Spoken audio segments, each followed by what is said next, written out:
Hello everyone, welcome back to our channel.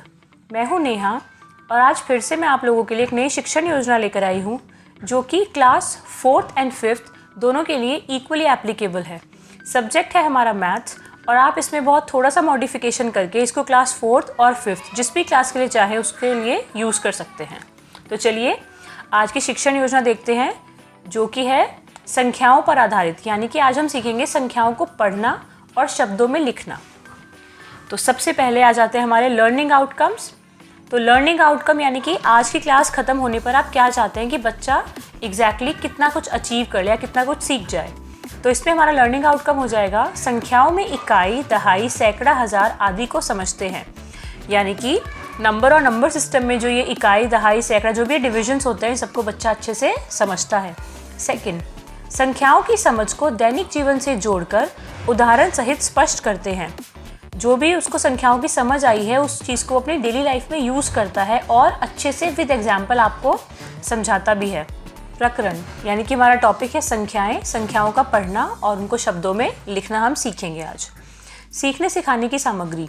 सीखने सिखाने की सामग्री में है संख्याओं के फ्लैश कार्ड्स, छोटे छोटे डिब्बे या फिर माचिस की डिब्बियाँ जो भी आपको ईजीली अवेलेबल हों। जो ये माचिस की डिब्बियाँ हैं इनकी हेल्प से हम छोटी सी एक्टिविटी कराएंगे बच्चों को, और जो फ्लैश कार्ड्स हैं उनसे भी थोड़ा बहुत उनको संख्याओं को अच्छे समझने में हेल्प करेंगे। चलिए अब स्टार्ट करते हैं अपना टीचिंग प्रोसेस जो है सीखने सिखाने की प्रक्रियाएं। इसमें चरण आ जाएंगे यानी कि अलग अलग स्टेजेस आएंगी। तो जो फर्स्ट स्टेज है वो है शिक्षण की शुरुआत में, यानी कि टीचिंग जब आप करना शुरू करेंगे उस समय पर स्टार्टिंग में आपको क्या स्टेप्स फॉलो करने हैं। सबसे पहला, शिक्षिका बच्चों से कुछ प्रश्न पूछती हैं। बच्चों, 5 अंकों की सबसे बड़ी संख्या क्या होगी? तो बच्चे जो है वो आंसर देंगे। यहाँ पर आ गया ये 99,999। फिर इसी तरह से इससे जुड़ता हुआ क्वेश्चन हो गया कि यदि इसमें हम 1 जोड़ दें तो क्या नई संख्या प्राप्त होगी? तो बच्चा जो है वो आंसर देंगे कि जो नई संख्या हमें प्राप्त होगी वो होगी 1 लाख। यह 6 अंकों की सबसे छोटी संख्या है। आज हम इन संख्याओं को पढ़ना और शब्दों में लिखना सीखेंगे। आप बच्चे से संख्याओं से जुड़े हुए कोई भी ऐसे सवाल पूछ सकते हैं जो कि आप उसको ऑलरेडी करा चुके हैं, और फिर आप जो अपना लास्ट स्टेटमेंट है उसमें बोल सकते हैं कि बच्चों आज हम इन संख्याओं को शब्दों में लिखना सीखेंगे। यहाँ पर हमने टाइम लिया है 5 मिनट का। बहुत छोटा सा डिस्कशन है ये। इसमें जो हमारा आकलन का तरीका है वो बातचीत और प्रश्नोत्तर हो जाएगा। सेकेंड, शिक्षण के दौरान अब आपका मेन जो टीचिंग वाला पार्ट है वो स्टार्ट होता है। तो यहाँ पर सबसे पहले हमें गतिविधि करेंगे। क्या करेंगे? माचिस की डिब्बियों पर इकाई, दहाई, सैकड़ा आदि लिखेंगे। यानी कि आपने कुछ माचिस की डिब्बियाँ जो ली हैं उन पर आप इकाई, दहाई, सैकड़ा, हज़ार, 10,000 इस तरह से उनको लिख के असेंबल कर लीजिए। और उसके बाद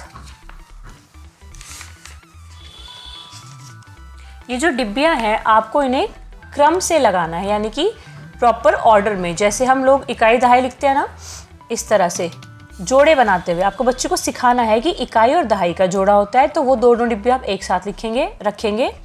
फिर सैकड़े का जोड़ा नहीं होता तो सैकड़े वाली डिब्बी अलग रख देंगे। हज़ार, 10,000 का जोड़ा उन्हें एक साथ लिखेंगे।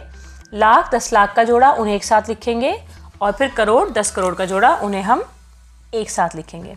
आप चाहे तो इसे ऐसे भी कर सकते हैं कि बच्चों को कुछ छोटे छोटे पत्थर दे दिए या फिर छोटी छोटी कोई डिब्बियाँ दे दी और उन पर एक जैसे कलर्स कर दिए। जैसे कि 1000, 10,000 ये दोनों एक ही जोड़ा है तो आप ऐसे कर सकते हैं कि आपने 1000 को भी और 10,000 को भी दोनों को ग्रीन से कलर कर दिया तो बच्चा समझ जाएगा कि इन दोनों का जोड़ा बन जाएगा। ऐसे ही लाख और 10 लाख है तो आप इनके लिए जो पत्थर लेंगे उस पर जैसे मान लीजिए आपने रेड कलर कर दिया तो बच्चा समझ जाएगा कि ये दोनों लाख वाले घर जो है उसके अंदर आएंगे। तो जोड़े बनाते हुए फिर आप बच्चों को संख्या लिखना सिखाएंगे और उदाहरण से स्पष्ट करेंगे कि किस प्रकार संख्या लिखनी और पढ़नी है। इसके बाद का जो प्रोसीजर है वो पूरा आप उसको ब्लैक बोर्ड पर अच्छे से करके दिखाएंगे। जिस तरह भी आप समझाते हैं बच्चे को बोर्ड पे, वो पूरा कंप्लीट मेथड आपको यहाँ पर इलेबोरेट करने की ज़रूरत नहीं है क्योंकि वो आपका फाइनल टीचिंग मेथड है। तो वो आपको वहीं पर प्रैक्टिकली करके बच्चे को दिखाना है। यहाँ पर सिर्फ आपको वो हिंट्स बतानी है जिनके थ्रू आप बच्चे को प्रॉपर मतलब उस स्टेज तक ले जाने में उसकी हेल्प करेंगे। बच्चों को शाम पट पर सवाल हल करने के लिए बुलाएंगे तथा फ्लैश कार्ड्स को दी गई संख्या के आधार पर क्रम से लगाने के लिए देंगे।